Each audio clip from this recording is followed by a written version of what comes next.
शिरा आपला बनवून तयार आहे। खाऊन चव बघितले, एकदम तुपाची, साजूक तुपाची, वेलचीची खूप छान चव येते। चला आज आपण प्रसादासारखा एकदम चांगला शिरा कसा बनवायचा तो बघूया। शिरा बनवायला घेतलं की आपल्याला अडचण काय येते, जाड रवा घ्यायचा की बारीक घ्यायचा, तूप किती वापरायचं, साखर किती वापरायची, काही हरकत नाहीये। आपण एकदम अचूक प्रमाण घेऊन चांगला शिरा कसा होतो त्याच्यासाठी टिप्स आहेत, त्या शिरा बनवता बनवता आपण सांगणार आहोत। आता आपण रवा, तूप, साखर मोजून घेऊया। वाटीने रवा घेतलाय आपण, म्हणजे 100 ग्राम रवा आहे आपला। रवा वेगळ्या वाटीमध्ये काढून घेऊया। आपण ज्या वाटीने रवा घेतला त्याच वाटीने साखर घेतले, म्हणजे साखर पण आपली 100 ग्राम आहे। तर साखर घेऊन आपण तुपाचं माप बघूया। आता आपण ज्या वाटीने रवा घेतला त्याच वाटीने साखर घेतली, एक वाटी, म्हणजे 100 ग्राम साखर, 100 ग्राम रवा आणि 100 ग्राम तूप घेतले आपण साजूक। आता हेच वाटीने आपण दूध पण घेणार आहोत। आता आपण बाकीच्या गोष्टी काय काय लागणार आहेत आपल्याला छान शिरा बनवायला त्या बघून घेऊया। पण शिरा बनवण्यासाठी मनुके घेतलेत, पिस्ता आहे, वेलचीची पावडर 1 चमचा, काजू घेतलेत आणि शिरा बनवायचा आहे प्रसादासारखा म्हणजे आपल्याला तुळशीची पानं लागतील। केळ घालून तर आपण नेहमी शिरा बनवतो, आज आपण संत्र घालून बनवूया। संत्र आपण सोलून घेतलेले आहे।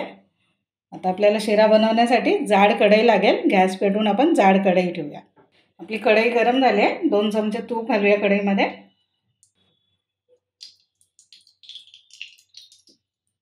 आपल्या शिऱ्यामध्ये टाकण्यासाठी काजू आधी तळून घेऊया आपण। तळलेले तुपामध्ये काजू छान लागतात। थोडेसे सोनेरी कलर भाजून घेऊया आपण।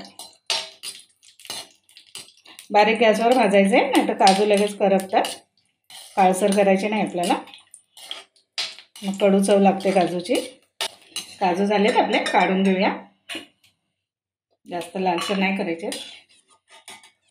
कढईमध्ये तूप आहे गरम, त्याच्यामध्ये रवा घालूया आपण भाजण्यासाठी। आपण रवा कढईमध्ये तुपात टाकलाय, तर भाजण्यासाठी किती वेळ लागतोय ते मी बघते, टायमिंग लागलाय, नंतर किती वेळ लागला ते सांगेन। रवा पण आपल्याला बारीक गॅसवर भाजून घ्यायचा आहे। तुपामुळे किती छान कलर आला आपल्या रव्याला, म्हणून तर आपण काही बनवायचं असलं तर साजूक तूप घेतो ना। साजूक तुपाचा एक कलर आहे, थोडंसं गाईचं तूप आहे आपलं। आपण छान बारीक गॅसवर रवा भाजून घेऊया आधी। तर आपली पहिली टिप्स आहे, रवा छान भाजण्यासाठी, कलर येण्यासाठी चिमूटभर मीठ घेतले, एकदम कमी घेतले। गोड पदार्थामध्ये पण चव लागण्यासाठी आपल्याला मीठ थोडंसं घालावं लागतं। रवा आता छान सुगंध येतोय रवा भाजलेल्याचा। रवा भाजून झाला आपला, आता काढून घेऊया। जास्त लालसर नाही करायचं। आता घेतले पण कढई स्वच्छ करून घेतले। आता 1 वाटी तूप आहे ते घालूया।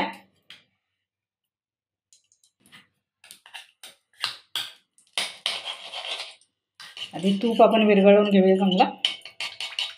ज्या वाटीने आपण तूप घेतले त्याच वाटीने 1 वाटी दूध घेतले।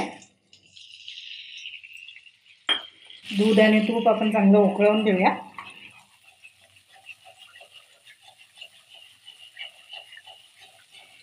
करत राहायचंय थोडा वेळ। दूध आणि तूप मिक्स झाले, आपली साखर घालूया 1 वाटी घेतलेली। या पद्धतीने शिरा केला तर एकदम छान बनतो। आपण साखर विरघळायची वाट बघूया। साखर विरघळायला लागले। आपण रवा भाजायला घेतला तेव्हा टायमिंग लावला होता। रवा भाजण्यासाठी आपल्याला 10 मिनिटं लागलेले आहेत। आपण बारीक गॅसवर रवा भाजून घेतलाय। आपलं दूध, तूप आणि साखर विरघळले छान। आता आपण संत्र सोलून बारीक करून घेतले ते घालूया। त्याला पण छान मिक्स करूया। संत्र्याची पण छान चव लागते आणि त्याचा कलर पण संत्र्याचा वेगळा येतो, ऑरेंज कलरचा। आपला छान शिरा बनणार आहे। सर्व मिश्रण मिक्स करून घेऊया चांगलं। संत्र बारीक करून घेऊया। झारा घेतला आपण, त्याच्यामुळे व्यवस्थित आपल्याला मिक्स करता येते। आपण कढईमध्ये भाजलेला रवा घालून घेऊया। व्यवस्थित रवा मिक्स करूया चांगला। खाली लागून नाही द्यायचं आहे, लागणार नाही कारण आपलं तूप जास्त आहे। आपण काय करूया, झाकण ठेवून एक वाफ काढूया। आपण झाकण उघडून शिरा बघूया। शिरा आपला होत आलाय, तूप वरती जमा होत आहे।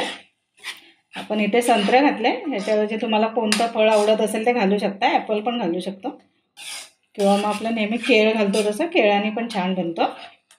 जे घरात आवडत असेल ते फळ घालून बनवू शकतो, किंवा लहान मुलं घरात असतील, लहान मुलांना आवडत असेल ते पण फळ खायला घालू शकतो आपण शिऱ्यामध्ये टाकून। शिऱ्याचा कलर किती छान दिसतोय आपल्याला याच्यामुळे, संत्र्यामुळे आपल्या. साजूक तूप आणि संत्र्याचा जरा कलर सेमच आहेत. 1 मिनिट झाकण ठेवून शिरा शिजवून घेतो. मिक्स करून घेऊया छान शिरा आपण. व्हायला आलाय आता. थोडंसं आपण मिक्स करूया. आपले ड्रायफ्रूट्स वगैरे घालूया. वेलची घालायची आपल्याला, मनुके आणि आपण पिस्ता घालूया. पिस्ता आपण तळून नाही घेतला, तळला पिस्ता मग त्याचा कलर काळपट होतो. तळून घेतलेले काजू घालूया. थोडे काजू आपण नंतर वरतून टाकण्यासाठी ठेवले. अर्धा चमचा वेलची पावडर घेतली आपण, ती घालून घेऊया. तर शिऱ्याला छान मिक्स करायचं आहे. तर छान दिसतोय ना आपला शिरा. कारण एकदा आपण माप वाटीने घेतलेलं आहे मोजून. तर इथे एक टिप्स आहे, जर रवा जुना असेल खूप दिवसाचा, मग त्याच्यासाठी थोडं 1 चमचा दूध किंवा तूप जास्त लागू शकतं. जसं आपल्या भाताला जर जुने तांदूळ असले तर आपल्याला थोडंसं पाणी जास्त घालावं लागतं, तसंच आहे. नवीन रवा असेल तर हे माप बरोबर आहे वाटीचं, किंवा आपण 100 ग्रॅमचं सांगितलं आहे ते पण बरोबर आहे. 2 तुळशीची पानं घालूया आणि एकदम 1-2 सेकंदासाठी झाकण ठेवते. परत आपण झाकण उघडून शिरा बघूया आपला कसा झाला आहे. आपला शिरा एकदम छान सुरेख झालेला आहे. घरभर सुगंध बसरला आपल्या शिऱ्याचा. बघू शकता कुठे मोकळा झालेला किंवा काही दिसत नाही, रवा कच्चा राहिलेला वगैरे. व्यवस्थित आपला शिरा झाला आहे.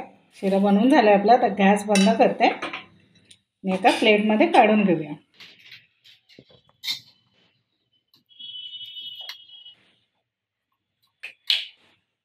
शिरा आपला बनवून तयार आहे. खाऊन चव बघितली, एकदम तुपाची, साजूक तुपाची, वेलचीची खूप छान चव येते.